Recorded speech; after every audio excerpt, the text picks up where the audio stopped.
Ustadz Arifin, Pak Kiai, semua yang dimuliakan Allah Subhanahu wa Ta'ala.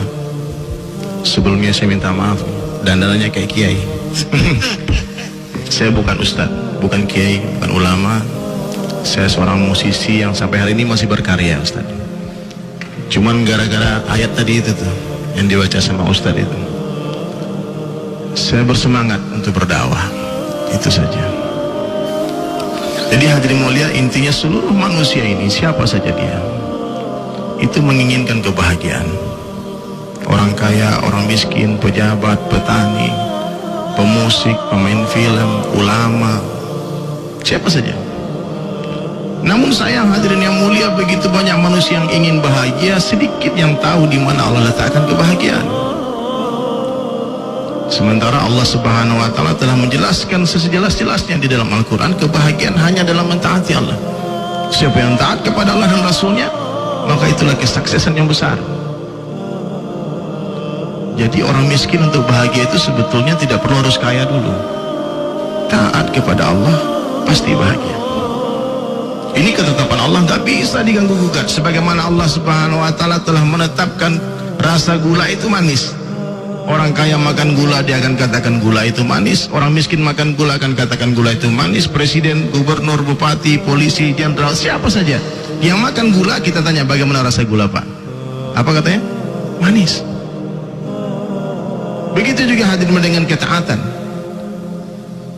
Orang kaya taat kepada Allah pasti bahagia. Orang miskin taat kepada Allah pasti bahagia. Presiden, gubernur, bupati, rame-rame, sendirian, amalkan agama, taat kepada Allah pasti bahagia. Sebagaimana kebahagiaan ikan ini hanya di dalam air, begitu juga kebahagiaan manusia hanya dalam ketaatan. Satu detik ketaatan kita kepada Allah itu lebih berharga daripada berjuta-juta detik ketaatan manusia kepada kita. Jadi hadirin mulia, siapa saja yang mengenal Allah Subhanahu wa Ta'ala pasti akan cinta kepada Allah. Siapa yang cinta kepada Allah pasti akan takut kepada Allah. Takut kepada Allah ini berbeda dengan takut kepada makhluk. Orang kalau takut kepada makhluk, dia akan lari menjauh. Tapi orang yang takut kepada Allah, dia akan mendekat, merapat kepada Allah Subhanahu wa Ta'ala. Dan siapa yang mencintai Allah hadirin mulia pasti akan mencintai Rasulullah sallallahu alaihi wasallam. Pasti. Karena memang sunnah dalam bercinta itu begitu. Orang yang mencintai seseorang akan mengikuti dan mentaati orang yang dicintainya, dan akan mencintai segala sesuatu yang berhubungan dengan orang yang dicintainya, dan akan mencintai apa yang dicintai oleh orang yang dicintainya. Jadi kalau kita mengaku mencintai Allah, Allah sendiri perintahkan dalam Al-Quran, qul in kuntum tuhibbunallaha fattabi'uni yuhibbukumullah. Jadi kita diperintah oleh Allah Ta'ala untuk mengikuti Rasulullah sallallahu alaihi wasallam. Baru Allah Ta'ala akan mencintai kita. Jadi hadirin sekalian, kalau ada orang yang mengaku mencintai Allah sementara dia tidak mau menghidupkan sunnah Rasulullah sallallahu alaihi wasallam, pastikan orang ini pendusta. Dia pasti sedang berdusta. Kalau ada orang yang mengaku mencintai Rasulullah sallallahu alaihi wasallam tapi dia tidak menghidupkan sunnah Nabi sallallahu alaihi wasallam, itu suatu hal yang tidak mungkin hadirin mulia. Dulu Ustaz, saya suka sama satu band luar negeri, band metal. Terutama namanya Sepultura, Metallica, Slipknot, System of a Down, macam-macam Ustaz. Itu Ustaz, rambutnya saya tiru, bajunya saya tiru. Dia pakai gitar, saya lihat merek gitarnya apa, saya tiru. Sepatunya saya tiru. Kemana-mana bangga mengikuti orang yang saya cintai. Saya mengidolakan mereka. Kemudian hadirin mulia, setelah ada dai datang kepada saya menceritakan, ini nih orang yang harus diidolakan, ini satu orang, manusia terbaik, Nabi yang terbaik, Rasulullah sallallahu alaihi wasallam. Itu kapan? Tahun 2000 Ustaz. Tahun 2000. Itu lagi main musik atau selesai musik? Saya sedang manggung di kafe itu di Bali. Ditemui sama dia? Ditemui. Ini dai ini luar biasa. Ini waktu saya lagi manggung, saya bilang, ini Pak Jenggot datang ke kafe, ngapain? Apa mau ngebom kafe ini bagaimana? Tapi ini orang so akrab. Setiap kontak Ais, dibilang, hey, kali ini nih ada orang-orang yang sayang sama saya. Biasanya kalau dulu saya main musik, datang orang sama saya ketemu orang yang yang mengaku merasa jago agama, dia bilang musik haram. Makanya saya lari dari Bali, saya lari dari Jakarta, saya asli Padang Ustaz. Karena saya rasa ini Islam tidak bersahabat dengan seni, dengan musik, hobi saya mau lari dari Islam. Di mana yang tidak ada azan? Bali. Oke. Allah. Kan tiap sebentar azan di Jakarta, Pak. Sementara kita nggak sholat, gimana? Kan mengganggu. Saya bilang, gimana ya? Gimana saya pengen jadi musisi, saya mau manggung di Amerika, di luar negeri, cita-cita saya. Karena saya pikir kemuliaan waktu itu dalam popularitas. Saya salah paham, saya pikir kejayaan, kesuksesan itu kalau saya terkenal, punya band internasional. Subhanallah, hadirin mulia. Kasih sayang Allah, berkat doa orang tua.